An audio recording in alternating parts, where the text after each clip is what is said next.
Mabuhay po mga Pilipino. Ito po si Brother Manny ng Team for Christ sa Pinggan, Gasan, Marinduque ay nag-aanyaya sa inyo sa isang programa na nawa ay makapagbigay ng isang positibong talakayan patungkol sa Pilipinas.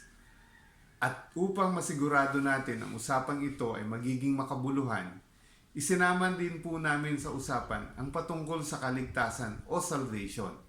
Ang usap tayo na ang ibig sabihin ay usapang salvation at Pilipinas, talas-tasang yaman ng mga tao, ay naglalayong makapagbigay ng platform upang makapag-usap tayo sa isang positibong pananaw na nawa ay makatulong sa ating lakbayin sa paghubog ng ating bayan.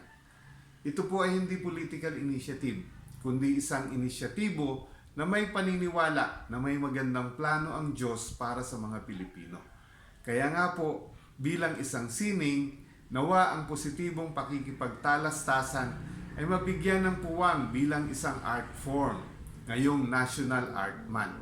Kasabay ng pagdiriwang ng pagkakatatag ng Marinduque bilang isang lalawigan, panalangin po namin ang matagumpay na pasimula ng usap tayo ngayong February 15 dito sa Pinggan sa Team for Christ Marinduque Island Mission Center.